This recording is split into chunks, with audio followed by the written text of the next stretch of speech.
We're not even 2 months into 2025, and already I miss 2024. You don't truly appreciate what you got until it's gone, as they say. Okay, so, America is going downhill, my mental health is going downhill, my motivation to continue making videos is going downhill. I knew things were gonna be bad, but Jesus Christ, I had no idea they were gonna be this bad. Now, I've had this video planned for a very long time, and well, the tone for this video is gonna be a lot different when compared to how I originally wanted it to be. These are all terrible movies. I'm not gonna beat around the bush. These are garbage movies, and yet, at the very least, I was happy when these movies came out. At least I was doing well mentally when these movies came out. I didn't feel hopeless and pessimistic towards everything, so, there's that. It's kind of funny in a up morbid way, 2020 to 2023 were just nothing but complete trash,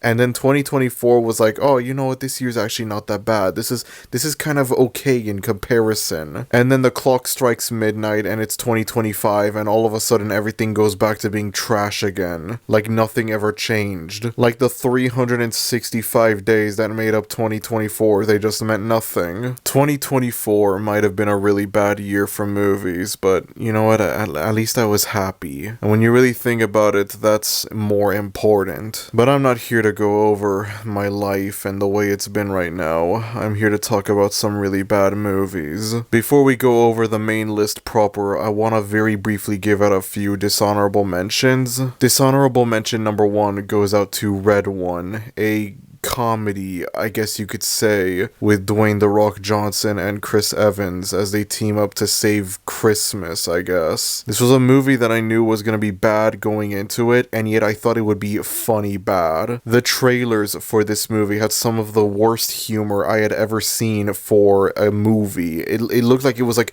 the worst kind of MCU humor you could possibly think of.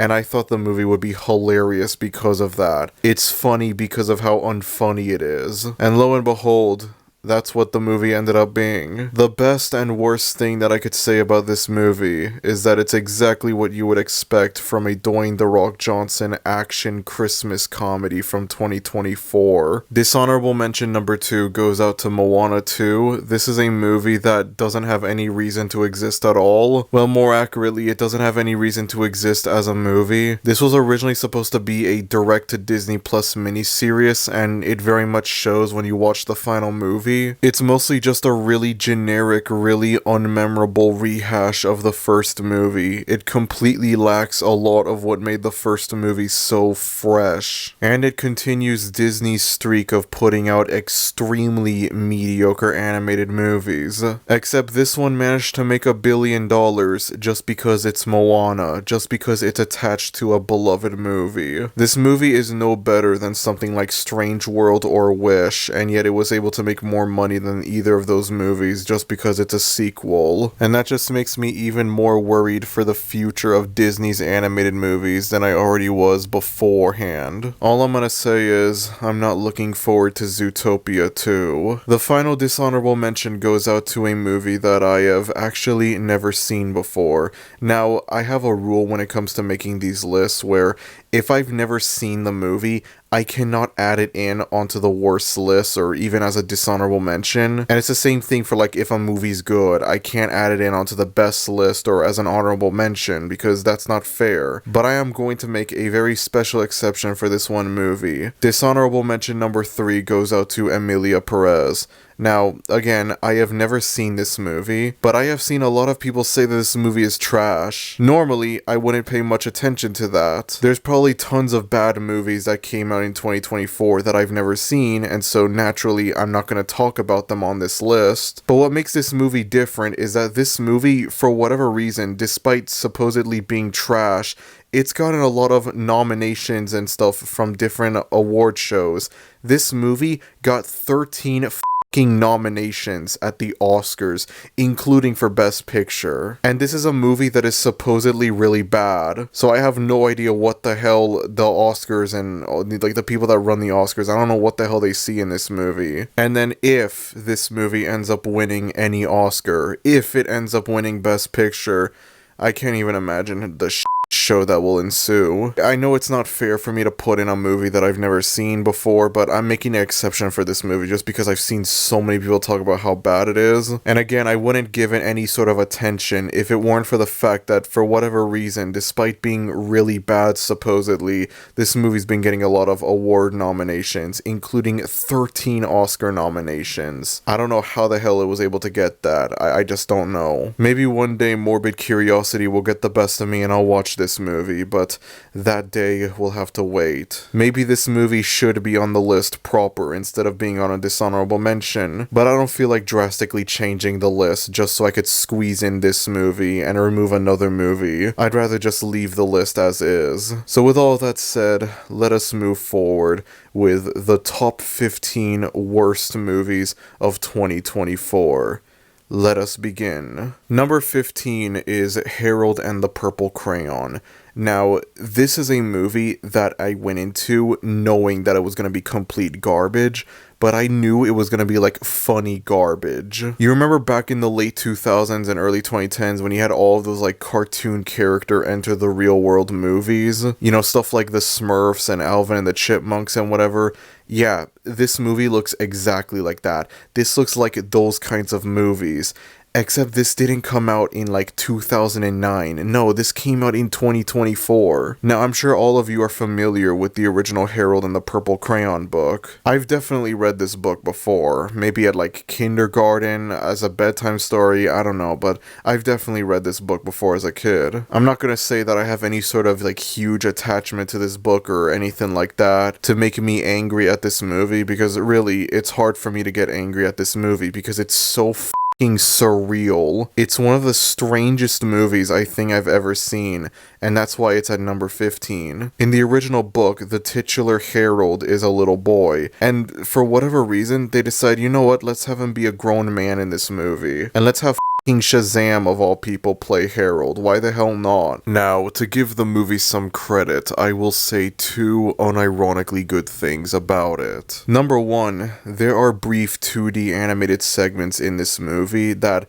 I think they're actually good. I think they're unironically really charming. The movie begins with Harold as a little boy in this 2D world, much like in the original book, and then it cuts to Harold as an adult. And you know what, surprisingly, when it's in 2D, it still works having Harold as an adult. It's when it becomes live action, that's when it becomes really weird. But in this 2D animated segment, it's actually unironically really good. It has a lot of charm, surprisingly. It reminds me so much of the Curious George movie from 2006. And the movie does surprisingly have a good reason for Harold to enter the real world. It's not like Alvin and the Chipmunks where he's just casually part of the real world from the start. It's not like the Smurfs where it's like some magical mumbo jumbo that causes him to enter the real world by accident. No. Harold willingly enters the real world because he wants to know who created him. Everything that exists in this cartoon world exists because of Harold and his purple crayon, but then who created Harold himself? And that's actually like in universe kind of an interesting question to ask, and I would not expect a movie of this quality to have this like weird existential vibe to it. But besides that, there is nothing I could say about this movie that's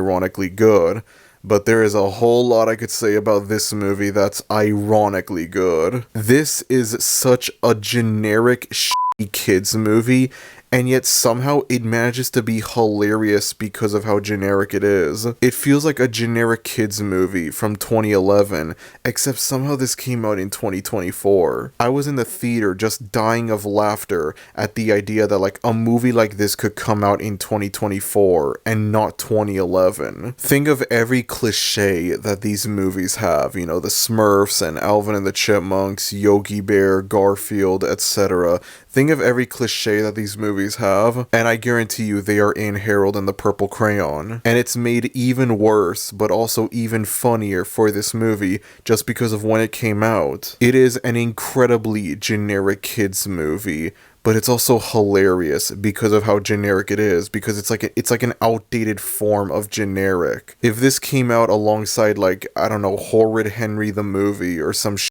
like that, I wouldn't think much of it.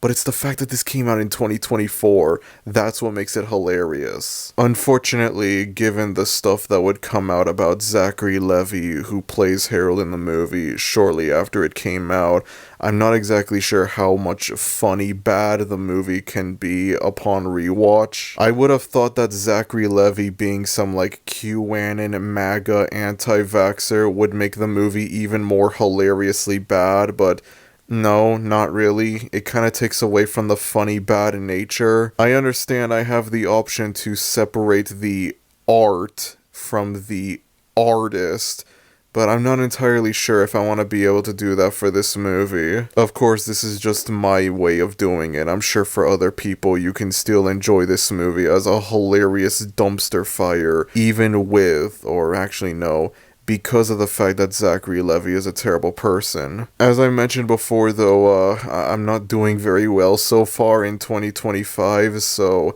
it's gonna be a bit hard to come back to this movie and laugh at it as a hilarious dumpster fire movie, given the stuff with Zachary Levi. You know what, though? At least I had fun watching this movie initially. This stupid as hell kids movie might have been ruined for me now, but at least I had fun with it when I initially watched it. The memories will still be there. Don't cry because it's over, smile because it happened. Alright, so before I get sentimental over the fact that I cannot ironically enjoy this kids movie anymore, let's move on to number 14. Number 14 admittedly might be low-hanging fruit, but I don't care, I'm still gonna talk about it anyways. It's only at number 14, it's not like it matters.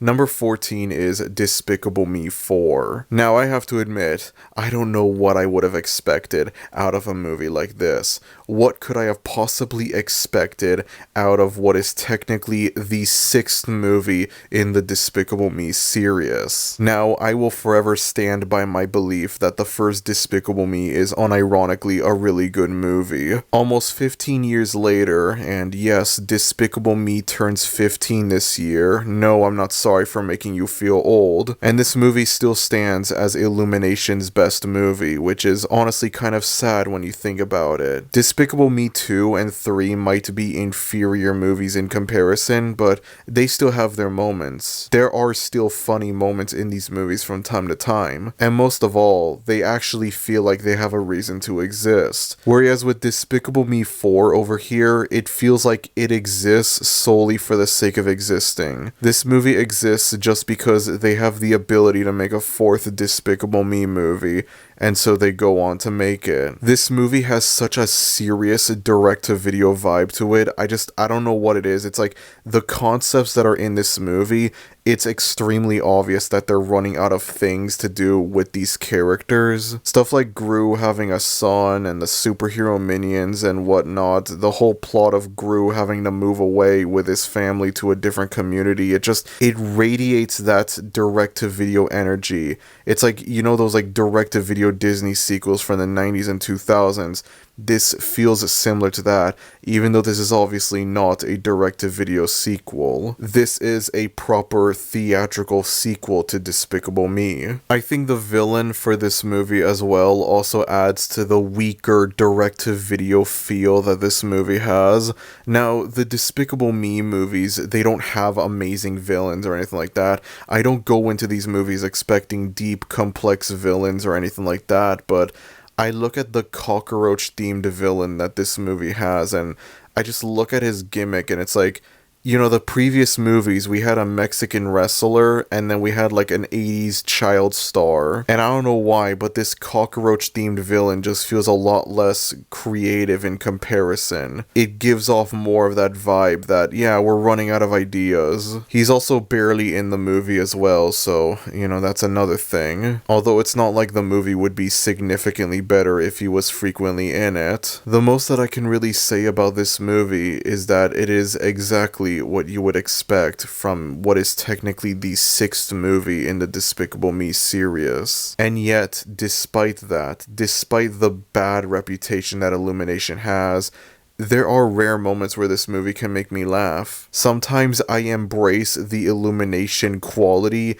and I just laugh at the movie. In my head, I'm watching this movie, I'm like, yeah, no, that animation is cinema bullcrap. I'm not watching a Hayao Miyazaki movie. I'm watching a stupid movie made for babies. Sometimes you just embrace what you're watching, you know? If you know exactly what you're getting into going into this movie, it allows you to, like, more naturally go with the flow, I guess. Sometimes, on rare occasions, the Minions can be funny. Now, I know that I just committed animation is cinema blasphemy by saying that, but I don't care. In small doses, they could be funny, which I think is part of the reason why the first movie works, because they weren't the main focus. In the second movie onwards, that's when they started appearing more prominently. Watching this movie made me realize, damn, it's kind of a shame that the Minions have become the face of this franchise, because Gru can be a genuinely funny character as well. Some of the funniest moments of this movie come from Gru. Some of the funniest moments come from Gru trying to be a good father for his son. There are moments in this movie where I laughed. I thought this movie was funny a few times, but eventually that surprisingly funny nature just kind of goes away,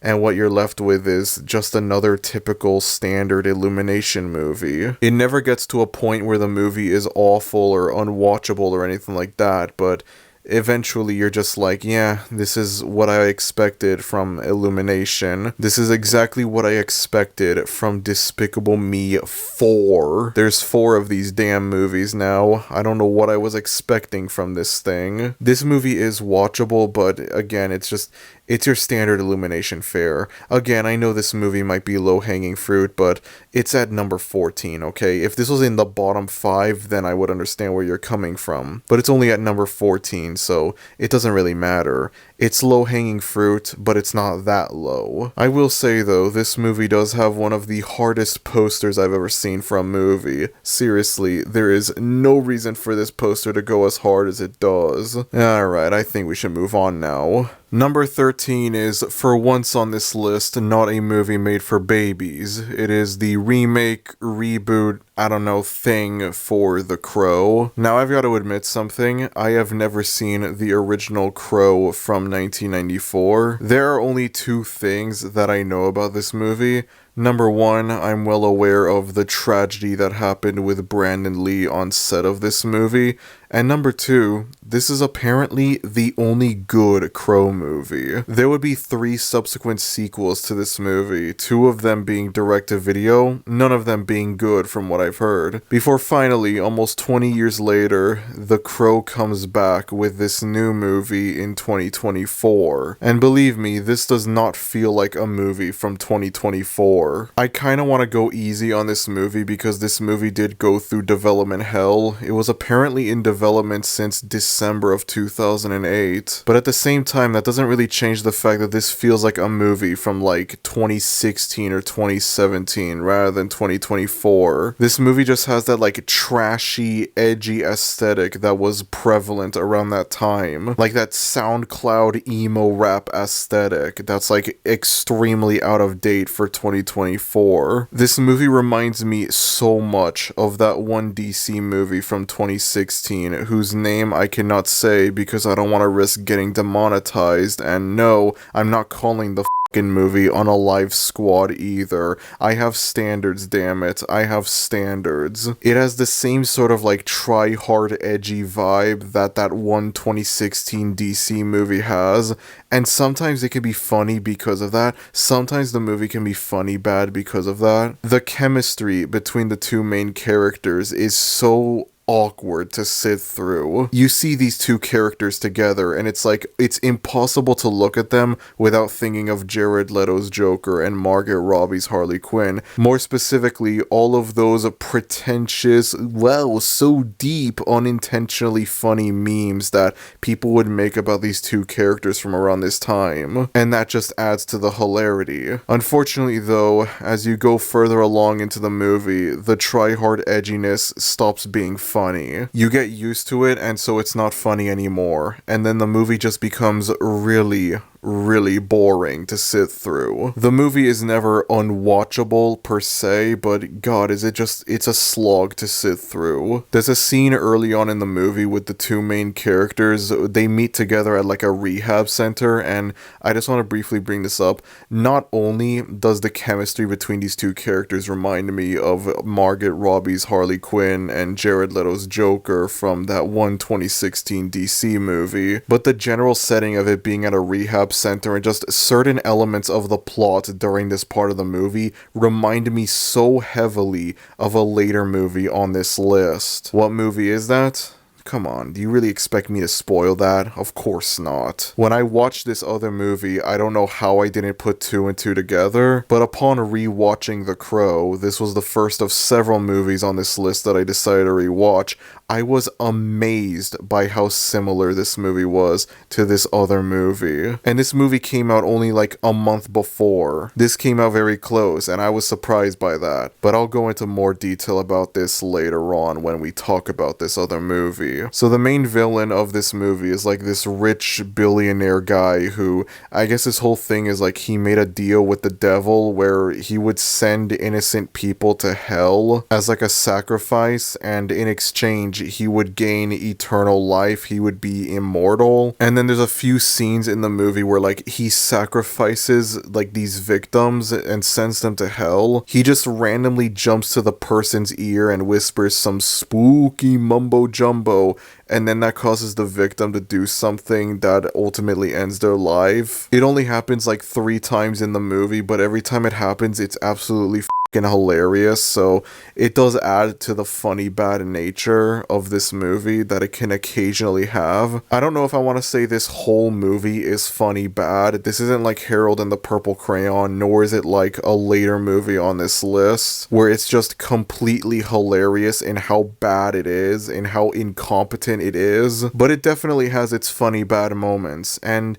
you know what, even though this movie is mostly dull as hell, there are a few unironically good moments in this movie. There are a couple action scenes in this movie, and yeah, they're very short, and there aren't really that many, but, you know, they do add a little bit of entertainment to the movie. Unironic, good entertainment. But there's one scene in particular that I want to give particular praise to. There's a scene near the end of the movie where the Crow goes to this opera, believing that the main villain of the movie is there, and so the opera house is full of the villain's henchmen, the villain's bodyguards. And so what follows is a good 10 to 15 minutes where you have the Crow going around murdering all of these henchmen John Wick style. And it's like the music is synced up to the murders as well, so it's like when a particularly brutal murder happens, the music intensifies, for example. It's bloody, it's violent, and it's amazing. This is the only great moment in the entire movie. This scene is so good that it almost makes you forget about how bad the rest of the movie is in comparison. Unfortunately though, the movie doesn't directly end after this opera scene, but by that point there's only like 10 or so minutes left of the movie. I don't really know what to say about this movie except for the fact that it's just really boring, and honestly you kind of get like secondhand embarrassment from this movie. Like, yeah, the try-hard edginess can be funny bad, but it also just feels embarrassing when you realize, yeah, this movie came out in 2024. This is like the most 2016 movie ever made. How the hell did this come out in 2024? It is impossible to watch this movie and not be reminded of that one 2016 DC movie. No disrespect to Bill Skarsgård, who plays the titular Crow. I'm sure he tried to save this movie. I'm sure he tried to make this movie good. But his version of the Crow reminds me so much of Jared Leto's Joker. Even like the way it looks, it's like it reminds me of Jared Leto's Joker. Even like physically it looks like him. It almost makes me wish that Jared Leto himself played the Crow in this movie. We could have gotten the Holy Trinity, folks. We could have gotten the Holy Trinity. And that's a damn shame if you ask me. I didn't find this movie to be like hilarious the first time when I watched it in theaters, but rewatching it now again for this video, I found this movie to be considerably more funny bad just because of its try-hard edginess. And the opera scene near the end is genuinely amazing. Like, even when I first watched this in theaters, I thought, yeah, that was the standout scene. But rewatching the movie, that was when I realized, wow, this scene is actually genuinely peak. Why is a scene this good in a movie this bad? This movie can be funny bad at times, and it has one genuinely amazing scene in it, so I can't be too angry at it. I can't hate on it too much. And that, my friends, is why it's only at number 13. With that said, let us move on to number 12. Number 12 is a movie that came out fairly early into 2024, and yet I would not watch it until the very end of the year. Prior to watching it, I had heard many things about how this movie was really bad, apparently, but I wanted to give it a chance anyways. Needless to say, yeah, the movie is pretty f***ing bad. Y'all were not lying. Number 12 is Kung Fu Panda 4. I'm not sure how much of a hot take this really is, but yes, I genuinely, unironically believe that Kung Fu Panda 4 is worse than Despicable Me 4, because at least with Despicable Me 4, you know exactly what you're getting into. A fourth Despicable Me movie being not that good is not surprising in the slightest, but a fourth Kung Fu Panda movie being not that good, that's a lot more shocking in comparison. And the reason for that is because of how amazing the first two Kung Fu Panda movies were. If you looked at these two movies completely on their own, you would say, yeah, Kung Fu Panda 4 is better, Despicable Me 4 is worse. But when you add in the previous installments of these respective franchises, that's when you notice, no, Kung Fu Panda 4 is actually a worse movie than Despicable Me 4. Now, I spent an entire day binge watching all four Kung Fu Panda movies just to jog my memory and also to prepare myself for this fourth movie. I had a feeling that if I had not rewatched the first three movies, I would probably be a lot more favorable towards this movie. I truly wouldn't grasp the badness of this movie until I rewatched the earlier movies. It's kind of like with Incredibles 2, where on its own, Incredibles 2 is a fine movie, but then you get reminded of how much of a masterpiece Incredibles 1 is, and then that just makes Incredibles 2 even worse for you. I spent all day watching all four of these movies, and I was just amazed at how much this series fell off. People keep talking about how the Shrek series fell off after Shrek 2, but if anything, I think the Kung Fu Panda series' fall off should be studied as well. How do you go from two masterpieces to a pretty good movie to this? What the hell happened? Okay, so part of what makes the Kung Fu Panda movies so beloved is the fact that they're not what you would expect. You look at Kung Fu Panda, you hear the name Kung Fu Panda, and you expect this to be like a generic kids movie, and that's it. A dumb generic kids movie. Maybe it's not terrible necessarily, but it's nothing to write home about either. A dumb kids movie that's full of a lot of like lowbrow haha panda is fat jokes. Jack Black Panda is fat and he eats a lot of food and it's funny because it's fat. You would expect the movie to be full of that kind of humor.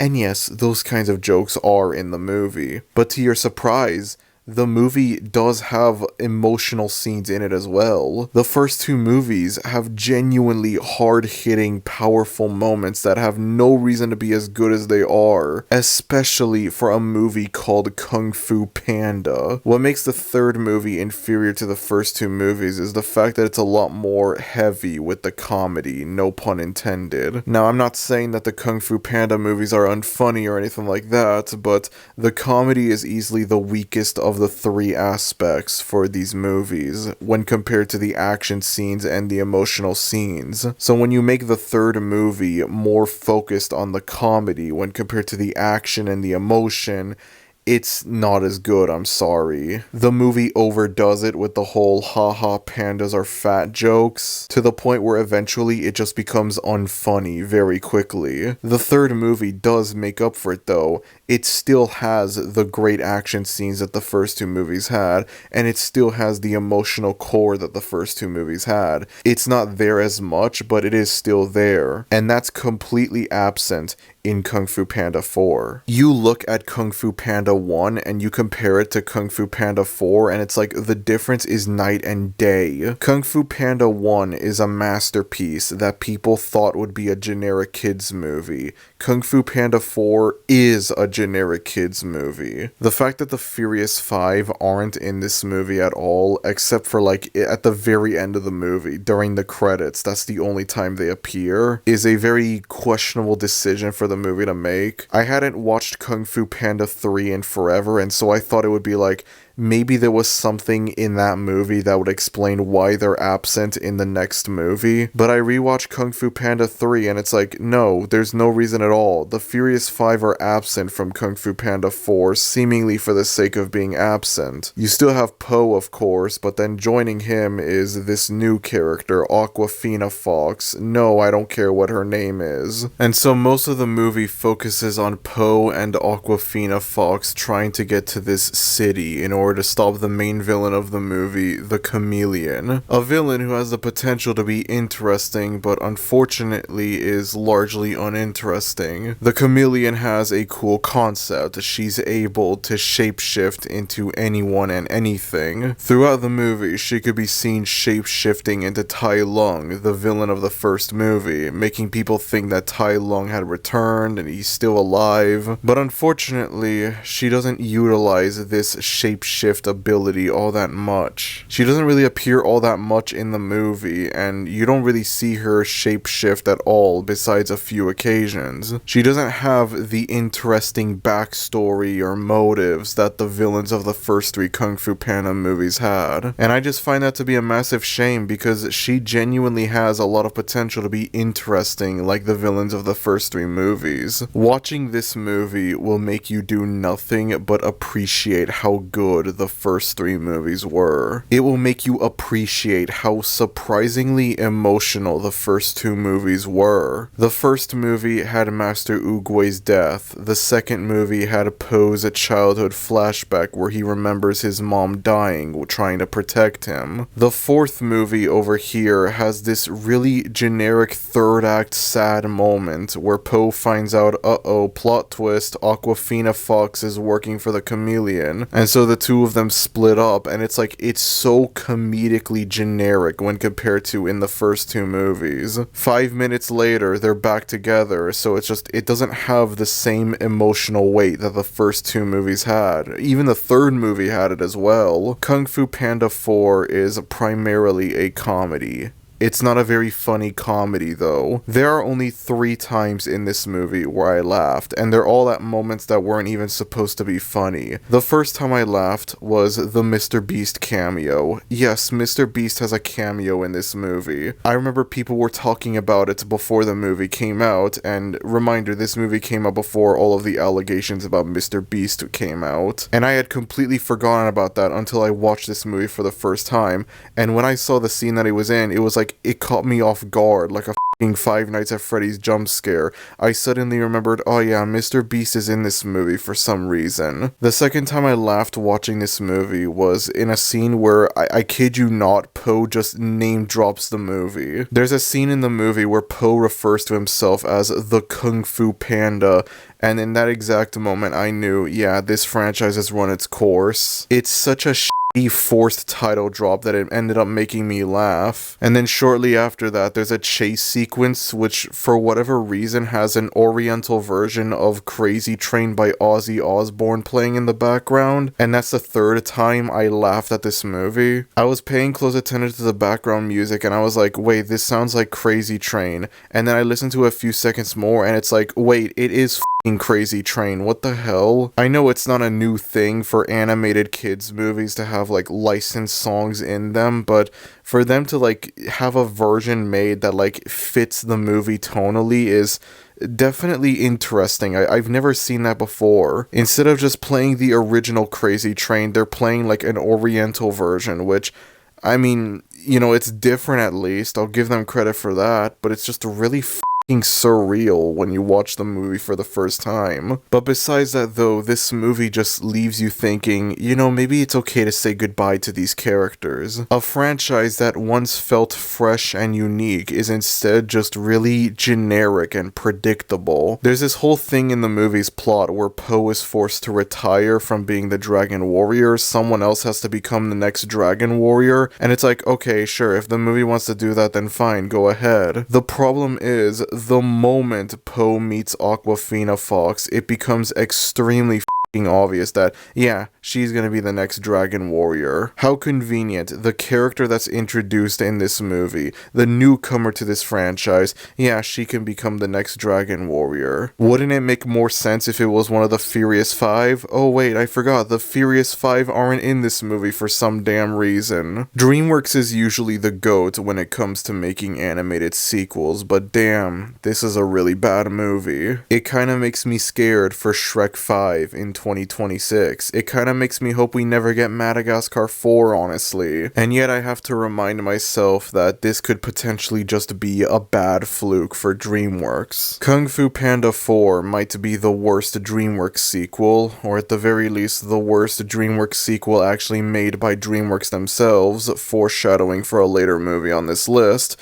But it still leagues better than the worst Disney sequel, Ralph Breaks the Internet, so I have to give it credit for that. And with all of that said, let us move on to number 11. Number 11 is a movie that you might be very surprised to see is this high up on the list. But trust me when I say that I would unironically rather watch this movie over the remaining 10 movies that are on this list, even if this movie is significantly worse quality-wise. Number 11 goes to the one, the only, Madam Web. Yes, arguably the most ridiculed movie of 2024, and it's not even in the bottom 10. It's not even in the bottom 5. That's how bad some of the movies on this list are, when this is only at number 11. In my defense though, I rewatched this movie for this list, and I was amazed by how incompetent, how poorly made this movie was,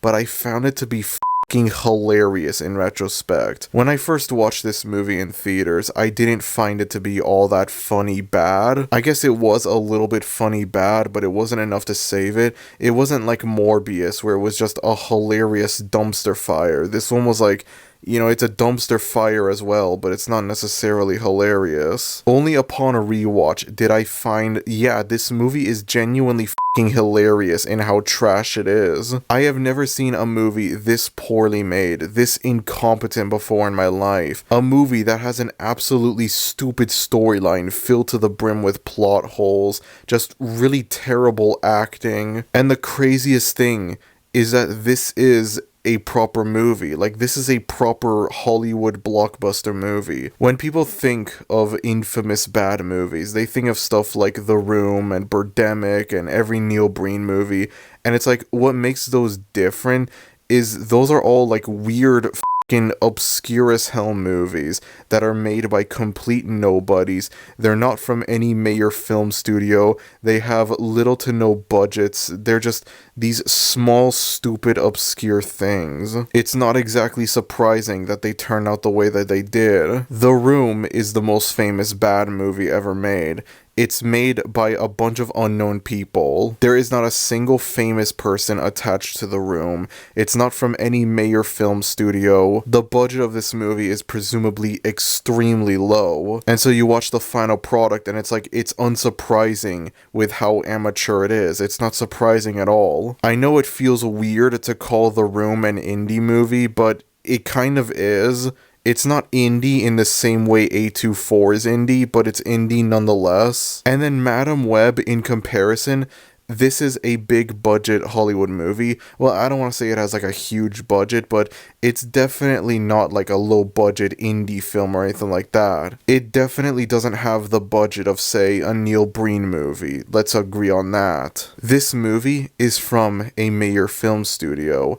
This movie is part of a franchise that's based on one of the most famous characters in all of media, even if said character, for whatever reason, doesn't appear in any of these movies. And I don't want to say that this movie has extremely huge names attached to it or anything like that, but it definitely has fairly big names attached to it, like Dakota Johnson and Sydney Sweeney. And somehow this fucking thing is so incompetently made.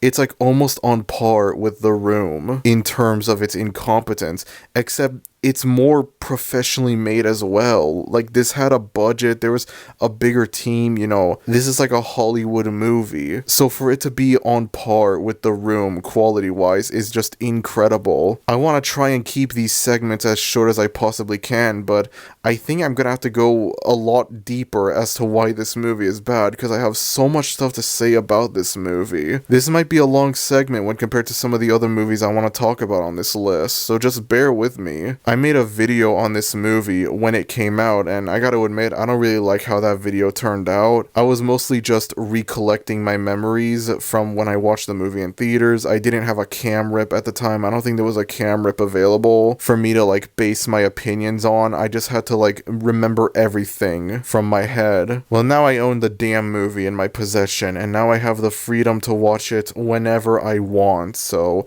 I have no excuse now. The movie begins with two characters, a woman who we later find out is the mother of the movie's protagonist, Cassie, and Ezekiel, the villain of the movie. We all know how the line goes. He was in the Amazon doing research on spiders with my mom before she died, or however it goes. The two of them are trying to find this spider that's like apparently really powerful and could do all kinds of good things for people. I don't know.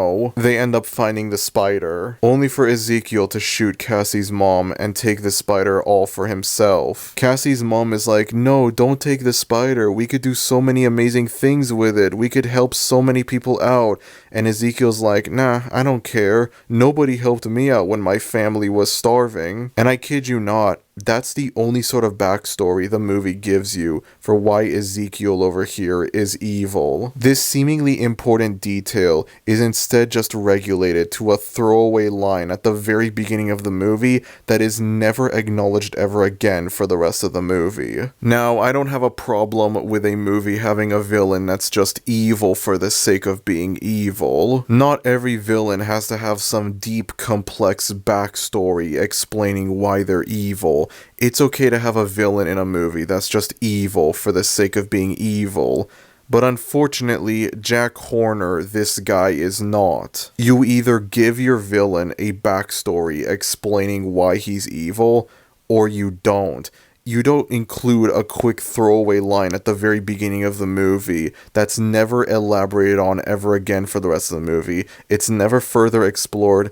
It's just never acknowledged again, and you just expect me to be okay with it? No. Nobody helped my family when they were starving, okay? Why were your family starving? Why didn't people help out your family when they were starving? Did you grow up broke, homeless? Were you living in poverty? What the hell happened? Again, this is a seemingly important detail that is, for whatever reason, never acknowledged again for the rest of the movie. And it just gives you a brief taste of how amazing the writing for this movie is. And this is the first of many times I will remind y'all that this isn't some weird, obscure, low-budget piece of crap made by complete nobodies like The Room or Fateful Findings or anything like that. No.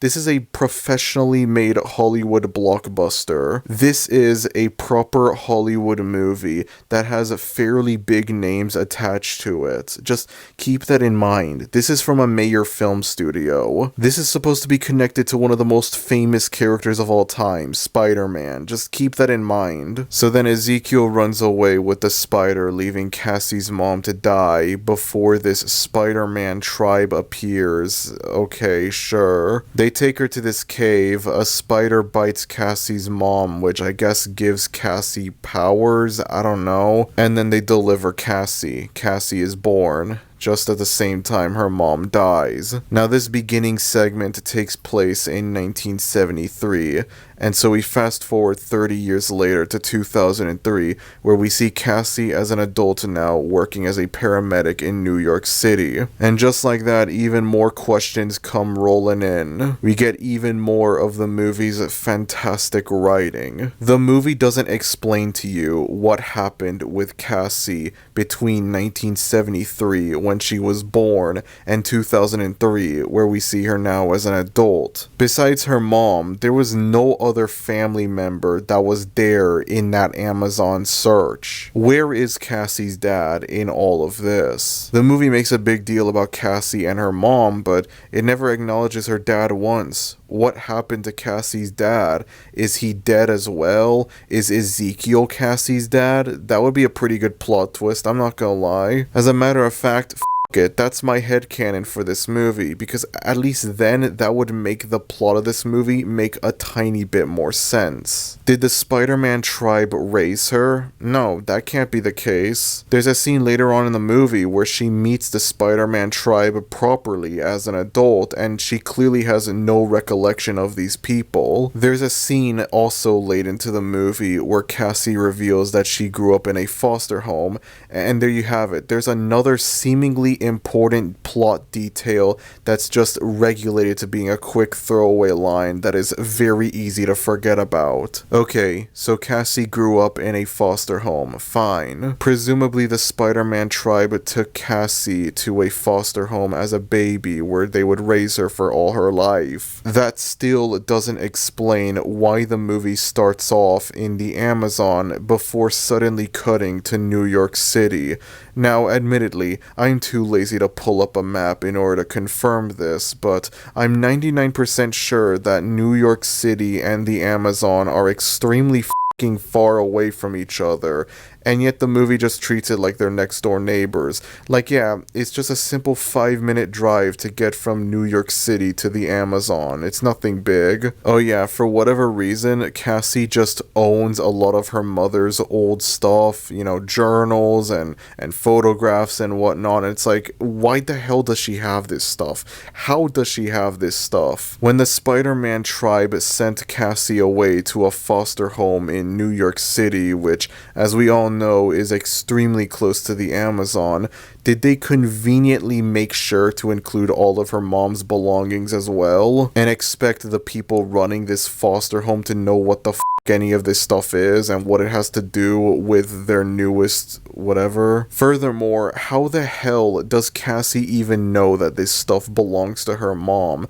She has literally no way of knowing that this stuff belongs to her mom. This could very well be just some random woman's research that she just owns in her possession for some reason. Reminder, Cassie was born the exact moment her mom died. She has literally no way of knowing that any of this stuff belongs to her. There's a scene later on to the movie where Cassie acknowledges, yeah, my mom died giving birth to me. So it's like, how do you know that any of this stuff belonged to your mom if you have literally no memories of your mom at all? Furthermore, how the hell do you even know that your mom died giving birth to you in the first place? Besides you and your mom, the only other people that were there were the Spider-Man tribe, and you don't remember their existence until much later on into the movie, for plot convenience. Why does the movie try to give Ezekiel a backstory explaining why he's evil, only to then just completely abandon it and never acknowledge it again for the rest of the movie? Why is this other seemingly important detail that Cassie grew up in a foster home again just regulated to a quick throwaway line that's easy to ignore? Why does the movie treat the Amazon and New York City like they're right next to each other? Why does Cassie own her mom's old research stuff on spiders? And furthermore, how the hell does she even know that this stuff belonged to her mom? How does she know that this isn't just some random woman's research on spiders that she owns? How does Cassie know that her mom died giving birth to her. She was literally just born when her mom died. She should have zero memories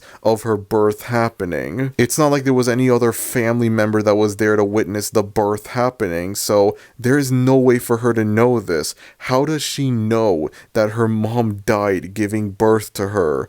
Why is Sydney Sweeney hot? All of these questions, and none of them will ever be answered. 'Tis a shame, if you ask me. This movie genuinely has some of the worst writing I think I've seen in any movie ever, and it's made even worse by the fact that, again, this isn't some weird, obscure, low-budget movie like The Room. No, this is a more proper movie, I guess you could say. Again, it's from a major film studio, and it's from a major franchise. It's attached. This movie is attached to a famous character. And I know that sometimes there are movies like Jaws the Revenge and Batman and Robin that are, they're based on famous characters, but they're also really bad movies. But I sincerely doubt that they are as incompetently made as this movie. And yet, despite how incompetently made this movie is, despite the many issues with its plot, I'm not angry at this movie. I find this movie to be absolutely hilarious because of how badly made it is. The fact that this is a big budget Hollywood movie makes this even funnier. Ezekiel might genuinely be the stupidest villain I think I've ever seen in any movie ever. Like, it's not even just the whole nobody helped me when my family was starving thing that's just brought up at the beginning of the movie and then never further explored for the rest of the movie. Just his main motives, what he spends most of the movie doing, is so ridiculously stupid. It's hard for me to take this guy seriously. Throughout the movie, he tries to track down these 3 specific girls, mainly because he frequently gets these hallucinations of these girls murdering him in the future. The movie never explains why the girls try to murder him. It just shows the girls murdering Ezekiel in the future. And so Ezekiel tries to find these girls beforehand so that he could murder them before they could murder him. He ends up getting the entire security system for New York City just to track down these 3 girls, and it's so ridiculous. It is impossible for me to take it seriously, and it just adds to the hilariously bad nature of this movie. Oh yeah, I want to bring up as well, I don't know what it is, but like, for whatever reason, during certain scenes where Ezekiel talks, it's like, for whatever reason, the audio is out of sync. It sounds like it's obvious that's like they dubbed over the take, like I think it's called ADR, I'm not sure. But sometimes there are certain scenes where he talks and it's like the mouth movement does not align with what he's saying. It's like off sync. I noticed this when I first watched the movie in theaters, and I thought, okay, maybe this is like a weird glitch from the theater, I'm not sure, maybe they'll fix it. And then later on, I rewatched this movie via my Blu-ray copy that I proudly own, and it's the same thing still. There's no attempt, no effort to fix it at all. Why they didn't bother to fix it, I have no idea. So anyways, with Cassie, her whole thing is, thanks to the spider biting her mom while she was giving birth to Cassie, her whole thing is that she could be able to briefly see into the future. She sees something happen in the future, and so she's given a brief window of time to prevent that thing from happening. So there's a scene where she goes to a subway, and she conveniently finds the 3 girls there, and then she gets these brief glimpses into the future of Ezekiel coming in this like Spider-Man-esque costume and murdering the girls, and so she tries to get the girls away from Ezekiel safely.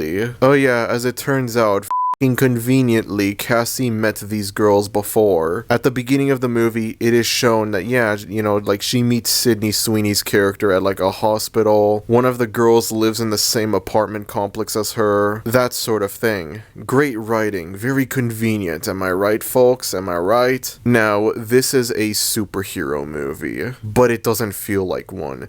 You watch this movie, and it's very easy to forget that you're watching a superhero movie. It's very easy to forget forget that you're watching something that's kind of related to Spider-Man, which that's not necessarily a bad thing. Logan is a superhero movie that barely feels like a superhero movie. You watch this movie, and it's very easy to forget that you're watching a movie based on Wolverine, a movie that's based on the X-Men, and yet Logan is a masterpiece despite that. Logan is an amazing movie despite that. Well, actually, no, not despite that. Logan is amazing because it doesn't feel like a superhero movie. So what makes this movie different? Well, there's the simple fact that there's almost no action at all that happens in this movie. Nothing interesting happens in the movie. I don't know how much sense this is gonna make, but there is nothing interesting that happens in this movie, and yet the movie is not boring because of how funny bad it is. But if you looked at it from the plot, if you just looked at what was going on, you realize, yeah, this is just a giant nothing burger. There are no action scenes, no fight scenes, anything like that in this movie. There are 2 scenes where Cassie runs over Ezekiel with a car, and that's it. Those are the closest you get to action scenes in the movie. If you watch the trailers for this movie, you would see that the girls are all suited up in superhero outfits and whatnot. Yeah, guess what? That only happens 2 times in the damn movie, and that's it. The first time is during the aforementioned dream sequence where Ezekiel envisions himself being murdered by these girls. And the second time is at the end of the movie, in what is very clearly supposed to be sequel baiting. Sequel baiting for a sequel that is never going to happen because of how badly this movie performed critically and commercially. This movie was indeed supposed to start a franchise, but that franchise is never going to happen because of how the movie turned out. On the one hand, I'm glad that we're not getting any more garbage, but on the other hand, you know, this movie was at least funny garbage, and we may never get anything like it again. As far as big budget Hollywood movies go, this might be the worst one quality-wise. I think of something like The Last Airbender, and it's like, I've never seen The Last Airbender. I don't know if I would ever watch The Last Airbender, but The Last Airbender, from what I've seen of it, looks like a far more competently made, professionally made movie than Madam Web. This movie is on par with, like, The Room, I want to say, except it's honestly worse in a way, because, again, The Room is just this weird, low-budget movie made by and starring complete nobodies from over 20 years beforehand. The fact that Madam Web is somehow on par with The Room is so hilariously pathetic. I can genuinely see this movie becoming the next big so bad it's good movie, if it hasn't already. I'm sorry for how long this segment is when compared to the other movies that are on this list, but some of the movies that are on this list I'm gonna have to go into great detail about when it comes to explaining why they're bad, and Madam Web is one of those movies. Like, I could very easily explain why Despicable Me 4 is bad in simply 5 minutes, but Madam Web, it's gonna take some time for me to explain. I'm gonna have to go into detail on why this movie is bad. Unfortunately for Sony, Madam Web would end up not being the only L that they would take in 2024. And that right there, my friends, is my cue to move on to number 10.